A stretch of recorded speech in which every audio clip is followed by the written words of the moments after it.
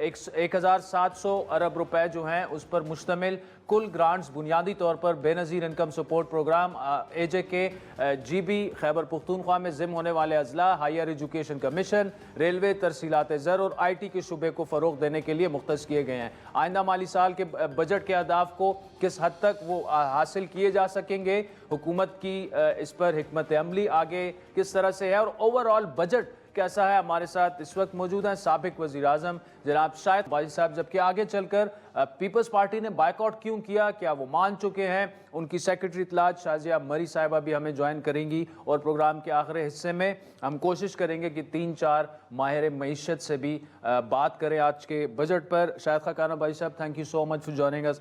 سر, ہم نے تو رکھ دیا پہلی بات تنخواہ دار طبقے پر ٹیکس, اور پھر اوپر سے سیلز ٹیکس بھی بڑھ گیا, تو ہم لوگ تو مزید بوجھ تلے دب گئے. ہم تو پھر بھی چلے گزارا کر لیں گے, بیچارے کوئی کیمرہ مین, کوئی مطلب جس کی اگر 50-60 ہزار 70 ہزار تک مہینے کی تنخواہ ہے, اس کی پوری تنخواہ اڑ گئی. یہ دیکھیں, یہ وہی پرانے گھسے پٹے فارمولے ہیں کہ جو ٹیکس دے رہا ہے اس کو ٹیکس بڑھائے جاؤ. آپ نے کسی کو ٹیکس نیٹ کے اندر لانے کی کوشش کی ہے؟ آپ جب تک کوئی جدت نہیں دکھائیں گے, کوئی نئی سوچ نہیں لائیں گے, تو ملک کے معاملات کیسے چلیں گے؟ 41% آپ نے ریونیو گروتھ دکھائی ہے, وہ کہاں سے آئے گی؟ وہ اسی طرح آئے گی, پی ڈی ایل سے آئے گی. وہ یہ جو لوگ بیچارے پتہ نہیں 2.5 ملین بتایا جاتا ہے, یہی نمبر ہے, جن کے پاس چوائس کوئی نہیں ہے, سورس پہ کٹ جاتا ہے, ان پہ ٹیکس آپ نے اور بڑھا دیا. انفلیشن, مہنگائی افراط زر ایک جگہ پر ہے, آپ نے ٹیکس بڑھا کر مزید ان کی زندگی مشکل کر دی. تو جب تک آپ اس پرانے فارمولے سے باہر نہیں نکلیں گے تو آپ کچھ نہیں کر پائیں گے. آپ یہ دیکھ لیں, 8,500 8.5 خرب کا خسارہ دکھایا گیا ہے. جی, آپ کی جو سود ہے, جو ڈیٹ سروسنگ ہے, 10,000 پہ پہنچ گئی ہے. جی, ڈیفینس آپ کا 2100 پہ کھڑا ہے. ڈیفینس 2018 میں 1700 تھا, وہ 2100 پہ پہنچا ہے. 2018 میں آپ کی ڈیٹ سروسنگ 1500 تھی, وہ آج 10,000 پہ ہے. اور یہ جو آپ 8,500 جو کہ جو خسارہ ہے, اس سے زیادہ ہو جائے گا اگر آپ نے خرچے, اگر پی ایس بی سے کچھ کاٹ لیں گے, میں 8,500 ہی لے لیتا ہوں. یہ 1,700 ارب مزید اگلے سال سود میں اضافہ کر دے گا. تو اگلے سال آپ کا سود جو ہے وہ 11,000 کراس کر جائے گا, 11,500 پہ پہنچ جائے گا. کیسے ملک چلائیں گے؟ تو آپ وہ لوگ جو ٹیکس ادا نہیں کر رہے, ان کے پیچھے آپ جاتے نہیں ہیں. وہ پتہ نہیں کیوں ہم نے یہ سیکریٹ کاؤز رکھنی ہے. آپ تھوڑی جدت دکھائیں نا, آپ ٹیکس کے ریٹس کو کم کریں. ان ریٹس پہ کوئی آدمی ٹیکس ادا نہیں کرے گا, یقین کریں. ہر آدمی کوشش کرے گا کہ میں ٹیکس ادا نہ کروں. یہ نان فائلر کا کہانی ہم نے ڈالی ہوئی ہے. مجھے کہنا, اگر میں ایک جائیداد بیچ رہا ہوں اور میں نان فائلر ہوں اور 45% مجھے ٹیکس ادا کرنا ہو, میرا دماغ خراب ہے. آپ کبھی نہیں ادا کریں گے. جو پاکستان میں جس طرح سسٹم چلتا ہے, میں جاؤں گا, کسی کو ڈھونڈوں گا, 2-3 لاکھ اس کی جیب میں ڈالوں گا, لوپ ہول وہ مجھے دکھائے گا اور میری ٹرانزیکشن ہو جائے گی. یہ خام خیالی ہے نا. میں کہہ رہا ہوں, یہ وہی پرانی سوچ جو ہم پچھلے 17 سال سے کرتے آ رہے ہیں, پھر ہم نے اس کو, لیکن اس کی سپیس اب ختم ہو گئی ہے اس تماشے کی, یقین کریں. اب آپ افورڈ نہیں کر سکتے یہ معاملات. آپ کو ان جو بوجھ ہے ان لوگوں پر ڈالنا پڑے گا جو اس کو زیادہ افورڈ کر سکتے ہیں. ان پر آپ نے کوئی بوجھ نہیں ڈالا, وہ وہیں پہ کھڑے ہیں. بوجھ پڑنا ہے نا سب پہ پڑنا ہے. چلیں بھائی صاحب, اگر صرف ریٹیلرز کی بات کر رہے ہیں, وہ میرا خیال ہے ابھی تو جو انہوں نے اسکیم شروع کی ہے, کوئی 28-30 ہزار رجسٹریشن ان میں ہوئی ہیں, لیکن کوئی آسان طریقہ نہیں ہو سکتا کہ جس کی دکان ہے اس کے بجلی کے بل میں ڈال دیں بھائی 2,500-3,000 فکس ٹیکس ڈال دیں, لیکن کیوں ان کو نیٹ بھی نہیں لے کے آ جائے؟ آپ کس بنیاد پہ ڈالیں گے بل میں؟ ایک آدمی جولری کا کام کر رہا ہے, ایک سبزی بیچ رہا ہے, برابر کا ٹیکس دیں گے؟ نہیں تو فکس ٹیکس تو پھر فکس ٹیکس سے نکلے نا باہر. آپ آمدن پہ جائیں. جو آدمی آمدن حاصل کر رہا ہے, اپنے خرچات پورے کر کے اس کے پاس آمدن ہے, وہ خرچہ کر رہا ہے, وہ اس پہ ٹیکس کے میں آپ حصے دار ہیں. یہ ممکن نہیں ہے کہ اس ملک میں وہی 20-25 لاکھ لوگ ٹیکس ادا کریں, انکم ٹیکس, اور آپ ان کو بڑھائے جائیں. آپ نے جو